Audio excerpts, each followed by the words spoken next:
three-part Audio recorded recording webinar. for this meeting has begun. Good evening, everyone.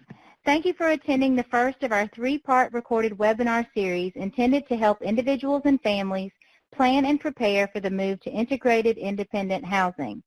I'm Anna Bowman, the Regional Housing Specialist for Behavioral Health Region 3 in Southwestern Virginia.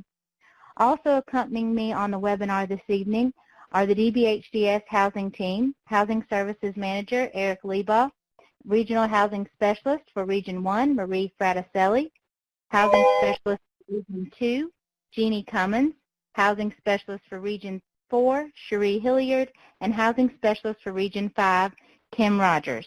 Please note that we will be recording this webinar for future use.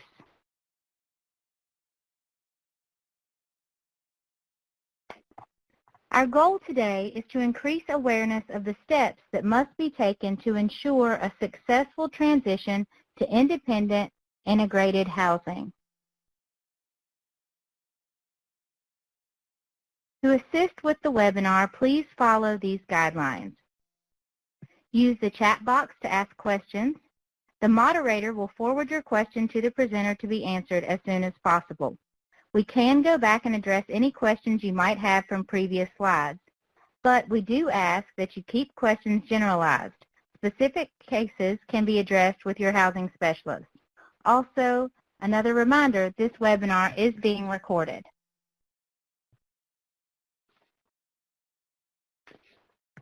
The first step in planning and preparing for the move to independent living is to learn about what it is like to live in independent housing and the different housing options that are available. These options may be explored by reviewing tools and participating in independent housing activities, such as watching the videos created by the Northern Virginia Housing and Supportive Services team. These videos give you the opportunity to meet individuals that have transitioned to independent living and to learn through the stories that they share. Another tool to assist you with preparing and understanding independent living is the My Own Home Handbook. This guide will help you not only think through the key considerations when planning a move to independent housing. It also provides detailed explanations about housing resources and affordable housing programs, as well as step-by-step instructions to assist with developing a budget, applying for housing, and completing the housing search to identify a rental unit.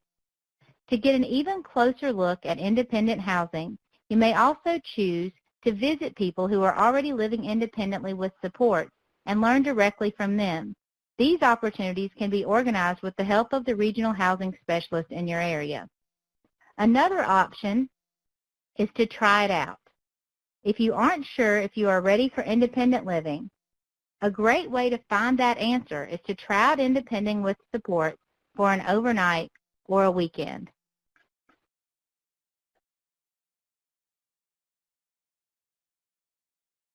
Once you have decided that independent living is for you, the next step is to consider who you want to live with. Independent living does not mean that you have to live alone. You can choose to live alone, or you can choose to have a roommate or a live-in aide.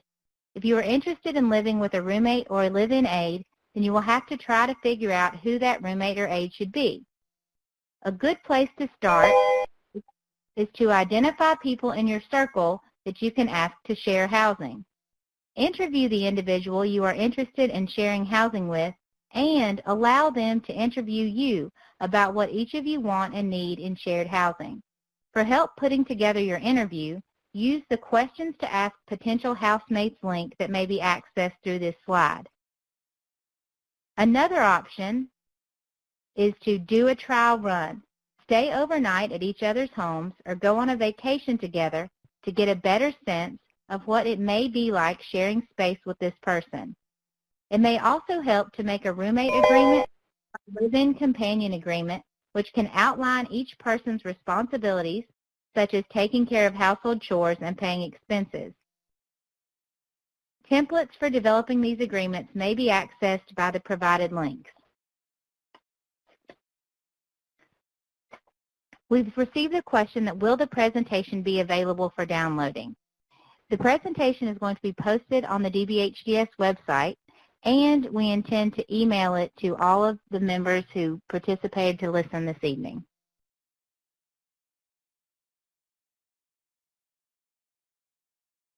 The next question is, can I afford to live in a home? So now we know we want to live independently, but can we afford to? The key to learning whether you can afford independent living is to develop a budget. For help developing your budget, you can use the household spending plan that may be accessed by the link on this slide. This spending plan has two columns. The first shows your income and expenses where you live now, and the second shows your income and expenses where you plan to live. These columns may look very different. For example, if you live with your parents, you may not pay for the electric or water, your groceries, your transportation, or even your laundry. When you live in your own place, you will have to pay for these things. If you aren't sure where your money is going, a good way to find out is to keep a diary of everything you spend for 4 weeks. This will shed light on where your money is going and help you identify areas that you could decrease spending to better afford to live independently.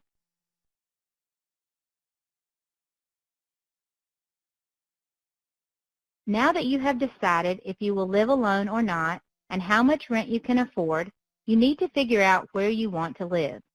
When attempting to identify the community where you want to live, it will help to consider if the community is near things that are important to you, such as family and friends, your job, or transportation. Also, is the community you are looking at safe and secure? Does it have good lighting and sidewalks? Is there a lot of crime in this area? These are all items to consider when choosing where you want to live. To learn more about the community, ask friends and family who live in or near the area to tell you about daily life in that neighborhood. Speak with law enforcement officers about any safety concerns in the community. Take a tour of the community to get an idea of the opportunities available for recreation, work, shopping, and dining. And visit the area during the morning, afternoon, and nighttime hours to see the full picture of the neighborhood and its activities.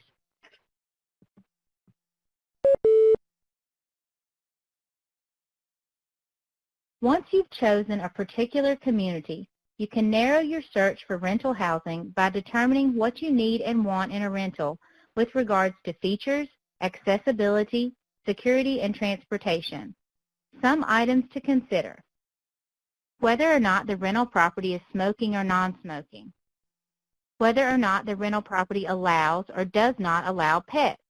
Keep in mind that if you require a service animal, it will not fall under a property's pet policy, and an accommodation request may be completed so that the service animal will be allowed in the rental property. You will also want to find out if the rental property has all of the appliances that you need, and are the appliances powered by electricity or gas. Additionally, does the rental have all of the accessibility features you need, such as a roll-in shower and roll-under countertops? Is there a secure building entrance or a front desk attendant? Transportation factors should also be considered.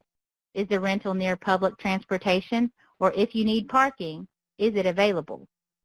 Remember, as the number of items on your need and want list increase, the pool of available units on the market decreases. Securing support to get into housing can be a team approach. The team can often include an individual support coordinator or case manager, family and or friends, the DBHDS housing team, and other networks who play a role and assist in some way with the process. Keep in mind that the team could be as large or as small as the individual desires. Before getting into housing, there are a number of areas where the team could assist.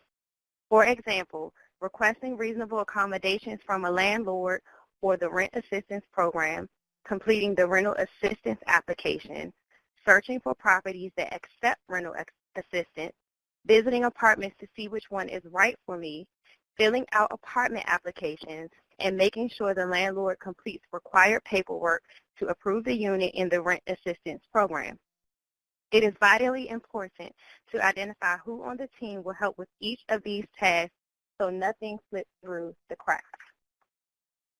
This team could also assist with things such as securing assistance for security deposits and other expenses, reviewing the lease, packing, moving, and unpacking, purchasing things needed to furnish the new apartment, and other activities that are associated with living independently in your own home.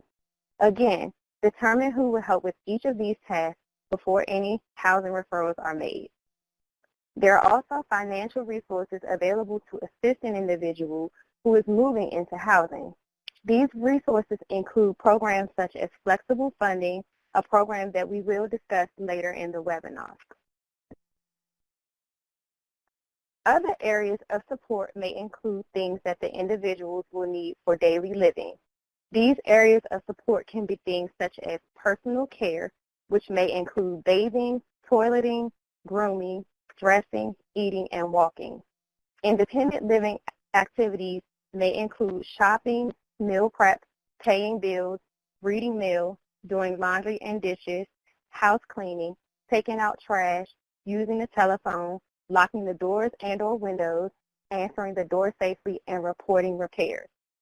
Health and safety may include calling 911, exiting the house safely in an emergency, taking medication, making doctor's appointments, communicating healthcare needs, understanding instructions from healthcare professionals, filling or refilling prescriptions, monitoring/intervening for acute symptoms of chronic illness, monitoring or intervening for acute behavioral issues that can occur and create health and safety risks for individuals and others. The type of support provided in these areas, such as total care, hand-over-hand assistance, physical prompts, cues, etc., will be based on the individual's specific needs.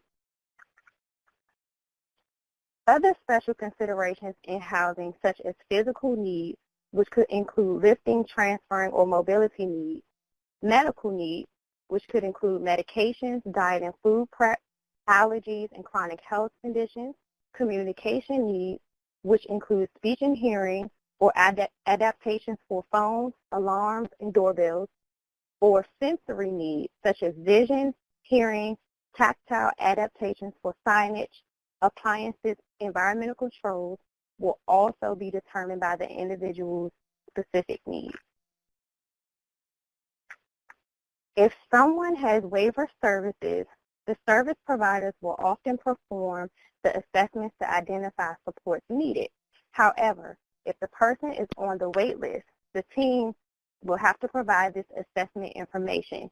In that instance, to help better determine what an individual needs may be, it may be helpful to write down and track in a daily supports grid the types of activities an individual may need assistance with daily to live independently. This grid shown is an example of what type of tracking could be necessary to help the individual.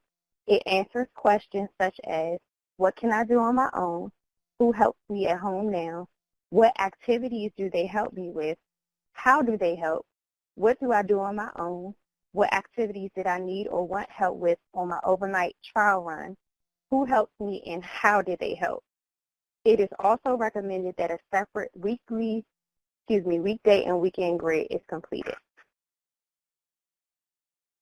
Talk with your support coordinator, service provider, and family about who can help with these activities if you move. If you have a waiver, ask your support coordinator about DD waiver services in independent housing and who provides them. Services can include things such as independent living, in-home support, shared living, personal assistance, agency or consumer directed, companion services, agency or consumer directed, assistive technology, environmental modifications, and other supportive services. If you do not have a DD waiver or services aren't available, look into the following options. Another waiver. For example, the formerly elderly and disabled with consumer direction waiver and the assisted technology waiver were combined into one singular waiver, the Commonwealth Coordinated Care or CCC Plus waiver. Other options through Medicaid, mental health and support services, consider a living aid as a reasonable accommodation, and natural support such as family and friends and other networks or privately paid support. Also, you can update your person-centered plan to reflect supports you will need in independent housing. If there are no critical supports available, this may mean the need to meet with your planning team and brainstorm other options.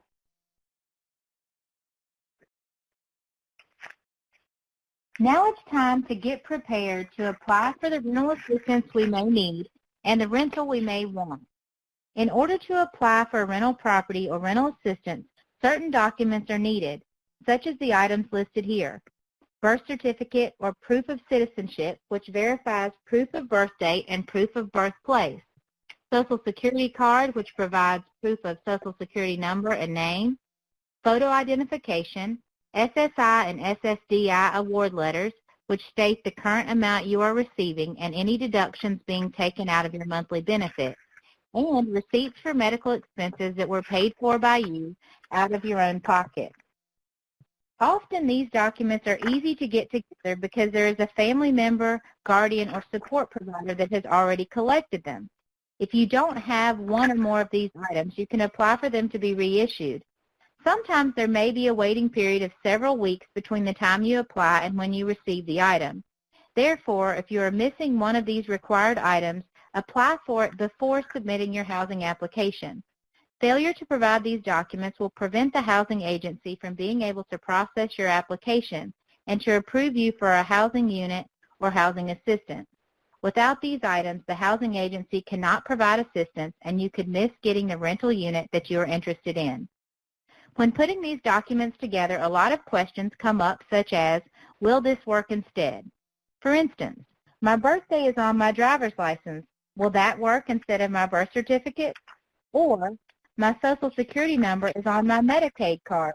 Will that work instead of my Social Security card? Unfortunately, no. Housing assistance providers are required to see and record the original documents or certified copies in order to provide assistance. Without these items, the housing application will be ineligible. Additional documents and information regarding residential history, income, and assets may be requested at the time of application by the housing agency or the property owner, depending on their individual program policies. However, without the documents listed above, no housing assistance application will be considered complete. Another area that it will benefit you to address sooner rather than later are housing barriers. There are numerous housing barriers that may prevent you from being able to live independently by impacting your eligibility to receive housing assistance needed to make rental property affordable. Or these barriers may stop a property owner from renting to you. Common barriers include items such as poor or no credit, not enough income to qualify to rent a property, unpaid bills, legal issues, and prior eviction from a rental property. If these issues will likely come up on your path to independent living, then the best course of action is to make a plan to address them before they stop your housing search in its tracks.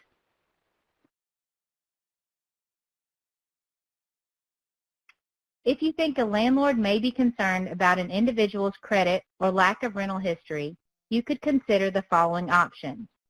Offering a larger security deposit not to exceed 2 months' rent, offering first and last month's rent up front, perhaps through the use of flexible funds, and asking your family if they would be willing to co-sign the lease. If you are concerned about being able to pay rent, you can investigate the rental assistance options in your area by contacting your regional housing specialist, and you can consider living with a roommate to share the cost of rent and utilities. With regard to legal issues, it is important to understand that voucher programs, public housing, and private rental properties review the criminal history of each applicant. Public housing agencies must deny applications for individuals that are subject to lifetime sex offense registration, have been convicted of methamphetamine production on federally assisted housing property, are currently engaging in illegal drug activity, or have been evicted from federally assisted housing due to drug-related criminal activity within the last 3 years. Private rental properties often have more restrictive criteria related to criminal backgrounds. If you have criminal convictions, it will benefit you to speak with your housing specialist or local housing authority to determine if your past criminal activities may impact your ability to obtain housing. You'll want to understand housing program rules, policies regarding criminal activity, verify that information disclosed on the criminal record is accurate, seek legal counsel when applicable to dispute or expunge criminal records, link with services, training, and other activities that serve as educational, supportive, or restorative purposes to minimize the likelihood of such problematic behavior occurring again, and if appropriate, request a reasonable accommodation from the housing agency or landlord for an exception to the policy denying eligibility based on criminal record due to mitigating circumstances related to disability. To combat the impact of prior evictions, it can be helpful to review the reason for the eviction and highlight any activities or changes in circumstance that would reduce the likelihood that similar issues would occur in the future. For example, if you were previously evicted from a rental property for non-payment of rent, but since then have designated a payee to ensure that bills are paid, this could be brought to the attention of the new landlord to emphasize the efforts that have been taken that will improve your tenancy.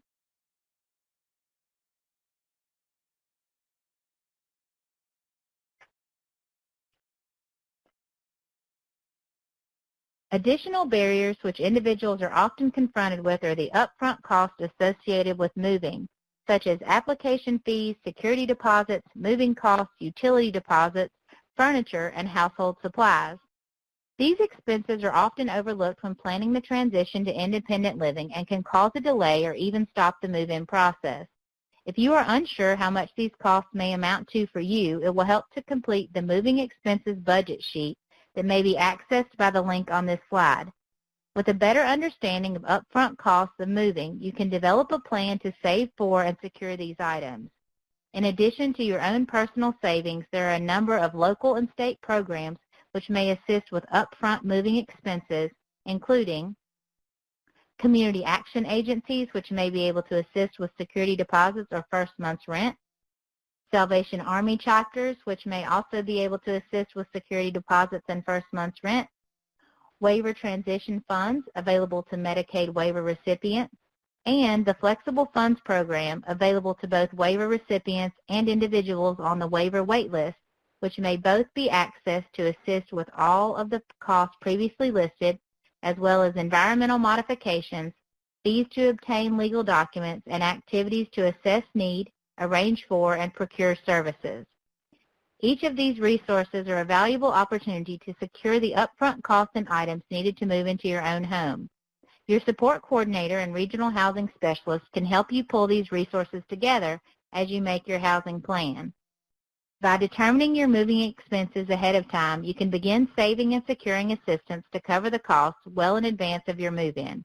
Taking these steps to identify needs and organize your resources will assist you with preparing for the move to independent living without delay.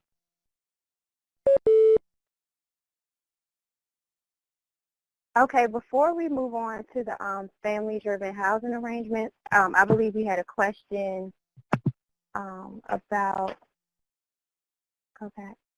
The question was, how does one create a planning team, or how does a planning team form? The answer is, if you have a support coordinator with a CSB or CSB contracted agency, this person should help.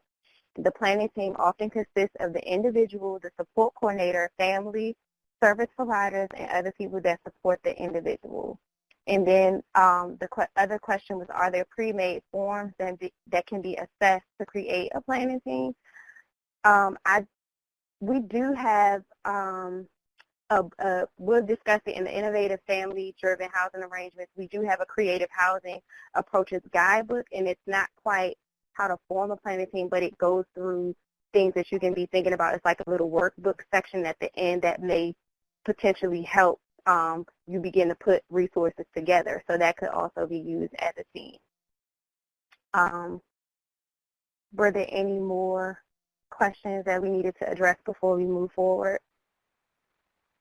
Cherie? Yes. This is Jeannie. So regarding the question about pre-made forms to create a planning team, there really aren't pre-made forms to create a planning team that I'm aware of. But one thing that I would suggest is if you're a person who's on the waiver wait list and you're not receiving active case management, there's nothing stopping you from creating your own informal circle of support that can help you start to walk through these steps that we're talking about.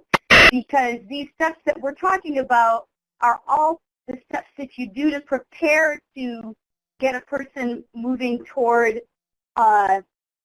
getting ready to take the steps to actually submit a referral or an application for housing. So a circle of support is basically a group of individuals who have made a commitment to supporting an individual to reach a certain goal or goals that individual with a disability has. And they are making a commitment to meet with that person and to flesh out what goals that person has and to provide the assistance and support that person needs to be able to take the steps toward reaching their goal by using their own gifts and talents to be able to do that.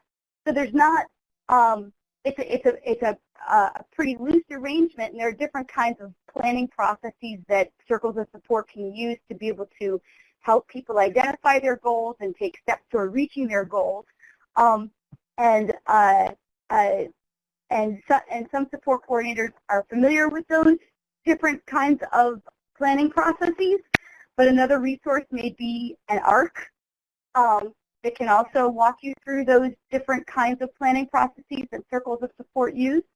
But there's nothing stopping individuals and their families from creating their own circles of support that can informally, not through any kind of waiver program or process, work with individuals toward taking some of the steps that we're talking about here to assist people toward preparing for their own independent housing arrangements.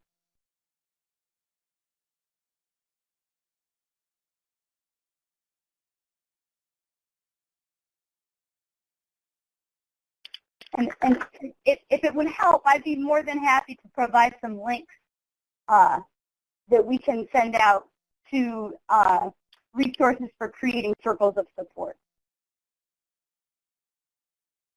Thank you, Jamie. Okay, we're going to move on to innovative family-driven housing arrangements. And we're actually in this section, we're going to discuss different profiles of individuals with developmental disabilities living integrated and independent housing, and learn how they and their families resourcefully leverage housing and support. So these profiles were created by the DBHDS housing team to highlight a variety of housing arrangements for individuals with developmental disabilities that families and, in some cases, individuals have put together themselves. Each arrangement considers these kinds of questions. What are the individual's unique needs, strengths, and preferences? What housing assistance and or services funding does the individual currently receive? What housing assistance and or services funding may be available to this individual in the future? What kinds of housing and services are currently available in the community? What kind of housing and or financial resources does the individual and family bring to the table? And also, what natural supports and community connections can the individual and family use? So let's discuss two individuals, both with unique situations, but that are living independently. The first individual, who is Josh, he's living with consumer-directed support, accessibility, and rent assistance. So meet Josh. Josh lives in an apartment made affordable with a special admissions preference housing choice voucher. A Medicaid developmental disabilities individual and family supports waiver funded by environmental modifications also helps to make his home accessible. The waiver also pays for consumer-directed personal assistance, assistive technology, and a personal emergency response system that enables him to enjoy full use of his home. So the key elements here are that the type of housing that he's living in is accessible rental housing, and what funds the housing is the special admissions preference housing choice voucher. The types of services that he receives is consumer-directed personal assistance services, personal emergency response systems, assistive technology, and environmental modifications. And what funds the services, Josh is receiving the Medicaid Developmental Disabilities Individual and Family Support Waiver. So that's our first individual, Josh. The second individual, Ryan, who is living in an apartment with state rental assistance and a living aid. So Ryan, meet Ryan. Ryan is on the wait list for the Medicaid Developmental Disabilities Waiver. So he does not yet have a waiver. He lives privately in a privately owned condominium unit. The State Rental Assistance Program, or SRAP program, provides a subsidy to make his rent affordable. Ryan needs someone to live with him to provide fellowship and monitor his safety and well-being, so he received a reasonable accommodation for a living aid and was approved for a subsidy for a 2-bedroom unit. The aide can live with him at no extra cost. And the key element for Ryan's situation is the type of housing he's living in is a condo owned by a private landlord. What funds the housing is he has Social Security income from individuals and reduced rent from the State Rental Assistance Program, so a combination of Social Security and State Rental Assistance. And the type of services that he receives, since he does not have a waiver and he's on the wait list, is living staff, which provides fellowship and monitors the person's safety and well-being. So again, a living aid. And what funds the services is a reasonable accommodation allows the living aid to live in his unit at no cost as long as he or she provides essential care and support to the person or to Ryan. To locate the full handbook with other stories of success, it can be found on the DBHDS website at the following link, so the link above, and hopefully these stories will inspire individuals to examine the possibilities for you or your family member. And again, you can read more about these individuals and locate the full handbook with other stories on the link provided in this slide. For next steps, if you want more information about independent housing, please contact your DBHDS Regional Housing Specialist. Tonight, all the regional housing specialists are on the line, and they're regional housing specialists in each region of Virginia, so whichever region you may be located in, there should be a specialist available for you to speak with. If you complete these steps and are interested in moving forward, contact your CSB support coordinator or CSB contracted support coordinator to complete a DBHDS housing referral.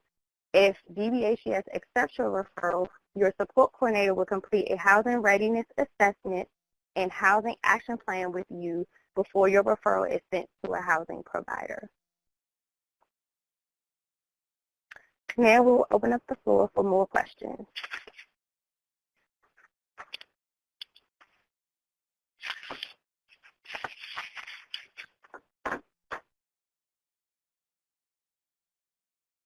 Sharia, I think there was a question, this is Eric, about what PERS is. And it's basically an emergency response button that someone can push. A lot of folks remember the "I've fallen and I can't get up" button, that commercial that used to come on.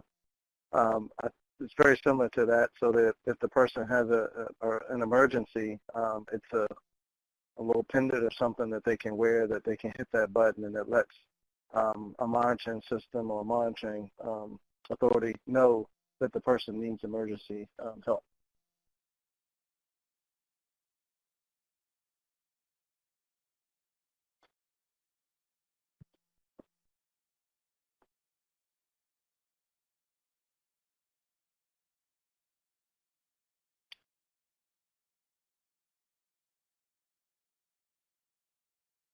Are there any more questions?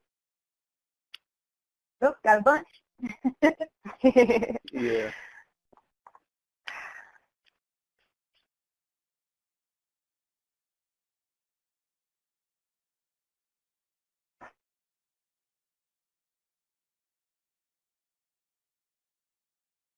Okay, so who's kind of fielding the questions here? First question was, how does someone start working with the CSB?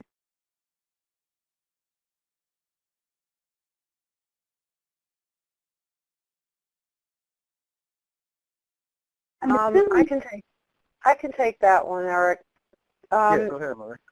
Yeah, so if you go to your local CSB and ask for an intake appointment, you will meet with somebody that will take supporting documentation and also do a guides assessment to find out if the individual is eligible for the DD waiver wait list.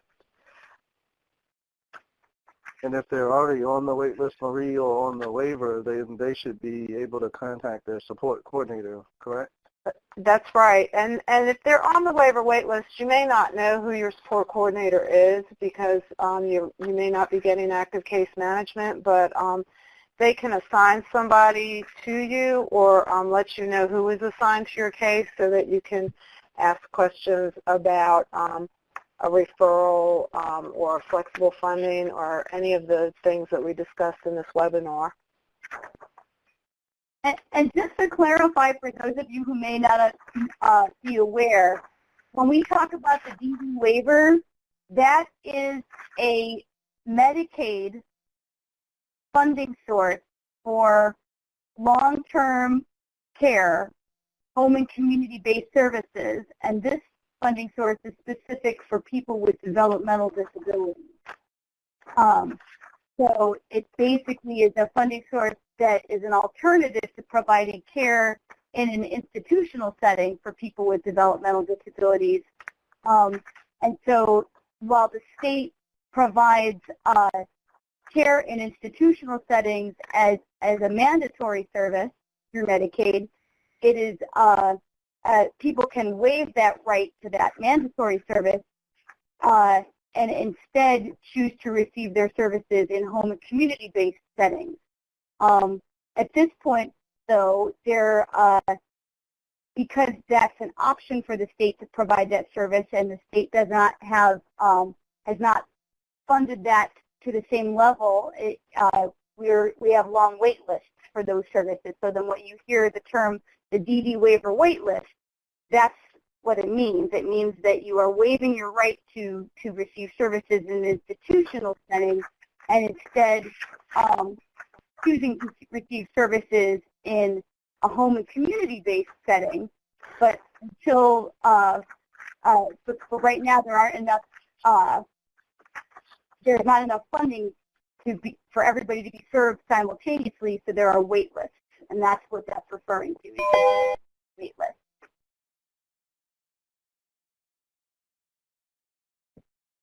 I think there was another question earlier about links.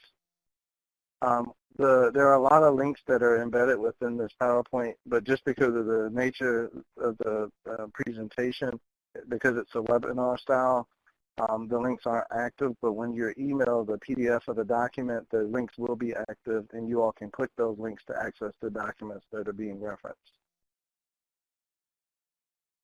In response to the question, what are the agencies, again, that help with monetary support?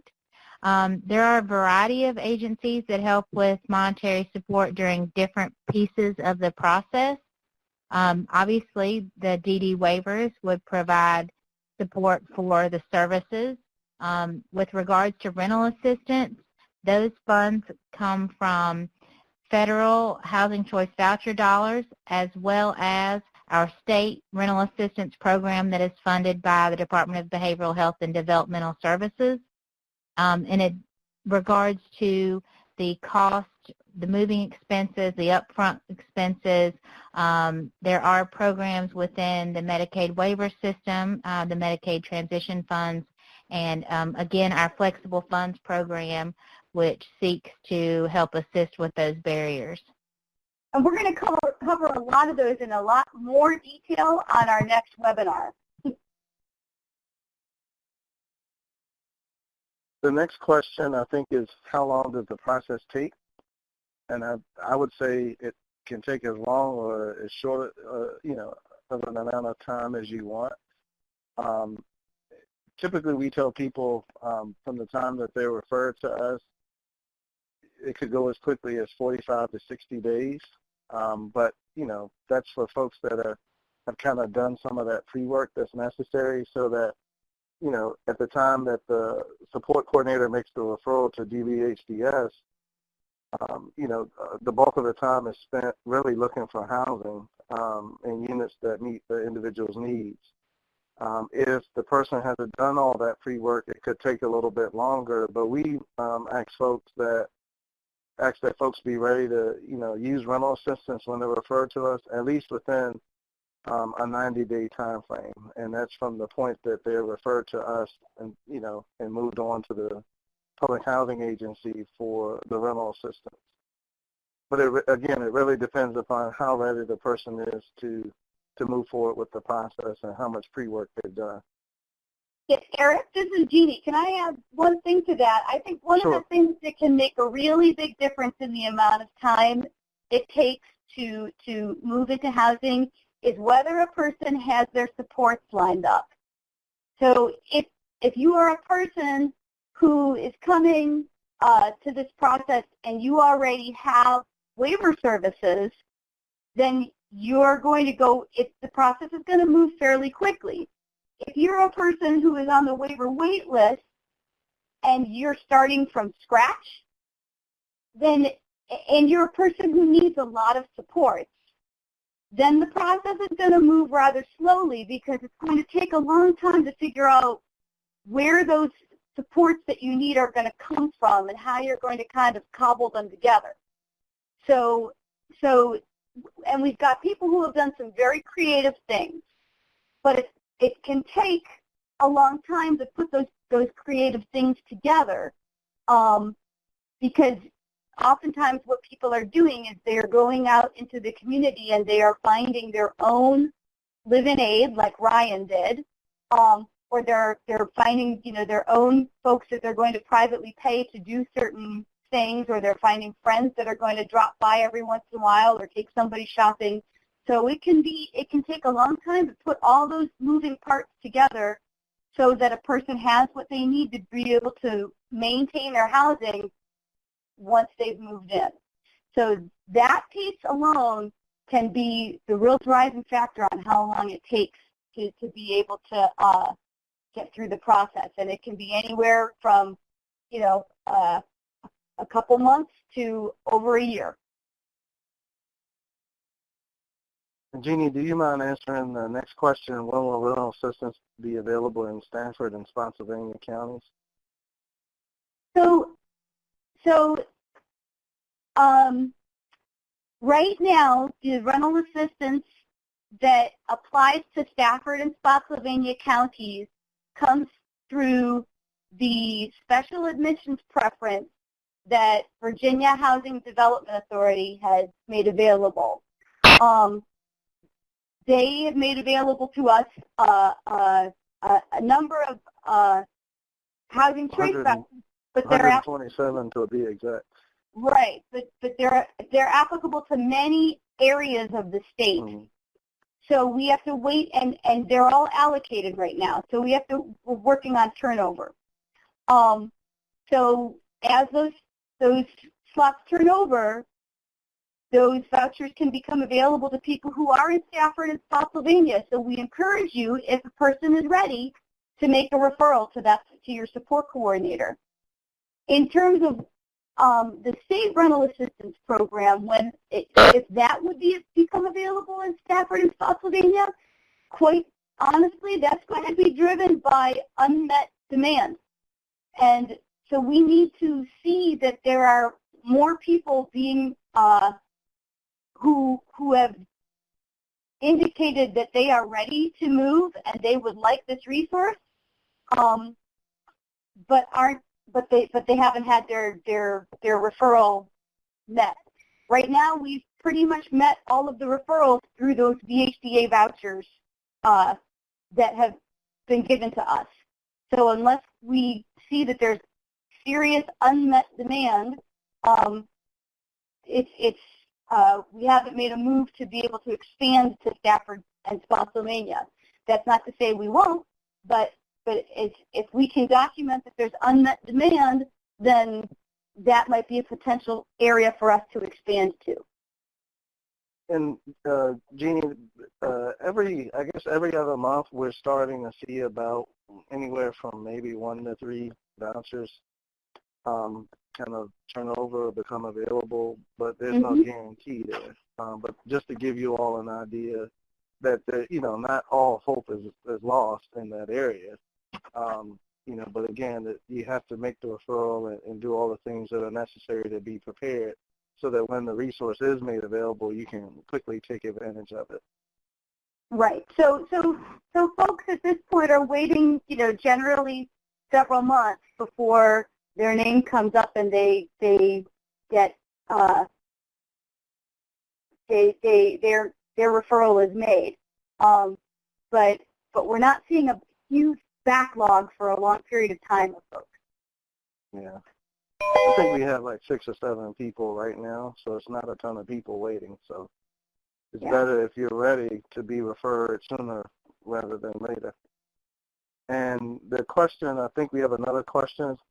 Can a rental be a rented room in a home? Well, one, it can't be a room that's rented in a parent or grandparent or guardian's home. And it depends on the program. With the voucher program, I think they will allow, Jeannie or Anna, correct me if I'm wrong, someone to rent in an existing home, correct? Can you say that again? I'm not sure I caught that. I guess the voucher program, won't it allow someone to rent a room in an existing home? So if it's shared housing, an individual could rent a room, yes, in a home that is not where the owner doesn't live. Yeah. Mm-hmm. Right. And then in addition to that, it can't be in a home where there's a grandparent, parent, or guardian residing as well. Right. And when the room is when it's a rented room in a home, it depends on the voucher program, because not all voucher programs allow shared housing. Only some do. Mm-hmm. Right. And can I add that the person has to have a lease for that room? It's not just they're renting a room, but they need to be under lease. Mm-hmm. Yeah, so we would have to take a look at that specific. There are a lot of case-specific circumstances that we would have to look at. So Marcia, maybe the best thing to do is, if you have a particular person and a particular situation in mind, call your regional housing specialist and walk through the scenario, and we could probably give you a better sense of whether it's a realistic option or not. So the other question is, are there specific places available for housing people with waiver? So if the person has a waiver and they get some kind of rental assistance, like what we're talking about, they're going to really be living in the same kind of rental housing that you or I might live in. So it's all dependent on whether the landlord accepts the rental assistance. So it has really less to do with the waiver, which is funding the services, and more to do with the rental assistance and whether the landlord will accept the rent assistance.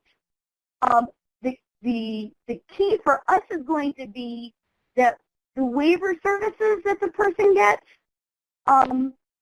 can't be the kind of waiver services that you would get where the setting is licensed.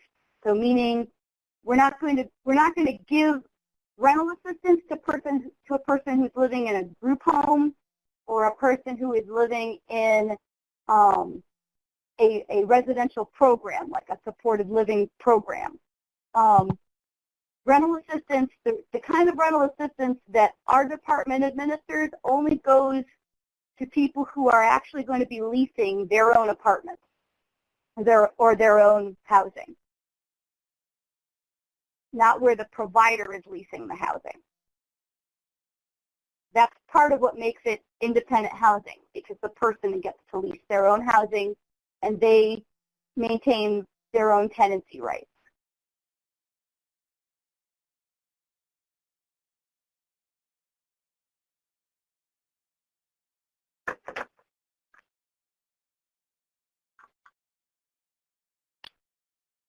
Are there any more questions before we end?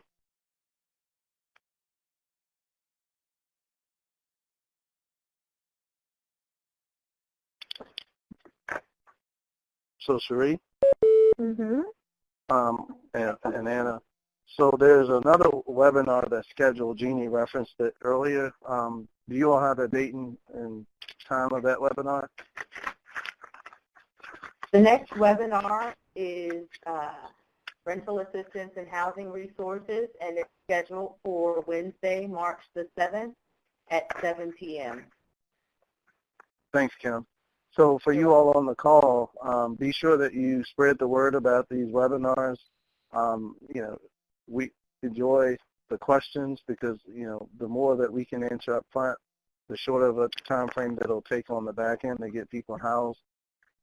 So please share the flyer, share the link, and the information about the webinars. Oh, we have some typing going on in the chat box there. Thank you all for participating. Yes, so Kim, each webinar they're required to register, correct? That is correct. And when I send out this presentation, I will include a copy of the flyer in case you don't have it, and then that way you can just use the link that's on the flyer to RSVP. Great. Again, thank you all for the kind words in the chat box, and we hope you all have a great evening. You all did a good job, by the way. This is really good.